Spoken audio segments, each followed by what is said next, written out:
I'm so curious. Which team will be the first team to draft a receiver in the NFL draft? I have no idea. And then which receiver will be the first one to get drafted?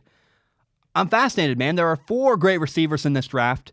There are top 3, Jerry Jeudy from Alabama, Henry Ruggs III also from Alabama, and CeeDee Lamb from Oklahoma. And then there's a guy named Justin Jefferson from LSU who's phenomenal that nobody's really talking about. I watched this film from LSU. I go, Justin Jefferson's phenomenal.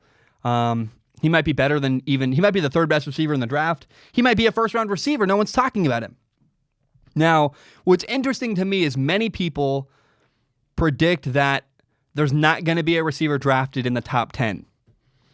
I maybe it wouldn't surprise me if that didn't happen. We'll talk about why and why that might not happen. But it's possible a team just gets greedy because these receivers are just too good. I just don't. Maybe a team gets greedy and goes, you know what? We could use this, but we're going to take a receiver because we want to make our offense better. And CeeDee Lamb or Jerry Jeudy or Henry Ruggs is just that good, and we're going to take him. Now, there are 3 teams in the top 10 who might draft a receiver. The Giants could use one. The Panthers, there's an argument to be made why the Panthers would take one, even though they don't need one. And then the Jaguars might. So the Giants are probably, in my opinion, the Giants are the most unlikely team to draft a receiver in the top 10 because, they had a receiver, Odell Beckham Jr., they traded him away. That was pretty much a big statement from the organization. We don't highly value receivers the same way other people do.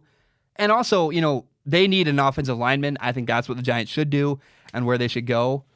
Now, maybe the Panthers have a new offensive coordinator, Joe Brady. Maybe they're like, hey, Joe Brady wants some weapons. Let's go get him a receiver. Now, they do have DJ Moore. They don't really need a receiver, so they're probably not. Maybe the Jaguars. Jaguars have a young quarterback, Gardner Minshew. Maybe they go get Gardner a top receiver. Wouldn't shock me there. But I have no doubt there are 2 teams I very strongly believe are going to draft a receiver in the NFL draft in the first round. It's the New York Jets and the Philadelphia Eagles. The Philadelphia Eagles they made the playoffs. I mean, Carson Wentz was phenomenal last year and didn't have the weapons he needed. He didn't have a great receiving core. Go get Jerry Jeudy. Go get CeeDee Lamb. Give Carson Wentz a top receiver to work with. Oh my gosh. He would be so happy. He needs it. The Eagles could get 2 receivers. They could go get maybe Jerry Jeudy and Justin Jefferson. I mean, go get receivers for Carson Wentz, please, for the love of God. The Jets also need a receiver. They need help. They have a young quarterback, Sam Darnold, who needs more weapons. I believe the Jets and the Eagles are going to draft a receiver. But I'm just curious, man, which one are they going to take? Who do the Jets consider to be the best receiver in the draft? I've been asking all my sources. I've been watching film. I can't really tell. There's not a clear number one. They're different and all interesting and all good. And so, I don't know, man. There's 4 names: CeeDee Lamb, Justin Jefferson, Henry Ruggs, and Jerry Jeudy.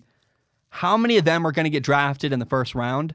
And which receiver is going to be the first one off the board? There are 4 great receivers. Which one will people take? I can't wait to see what happens, and I'm really fascinated. That's probably my favorite storyline other than the quarterbacks in the NFL draft. What's going to happen with the receivers? Who's going to take a receiver? And which one goes first? In case you don't know, Strong Opinion Sports is not just a YouTube channel.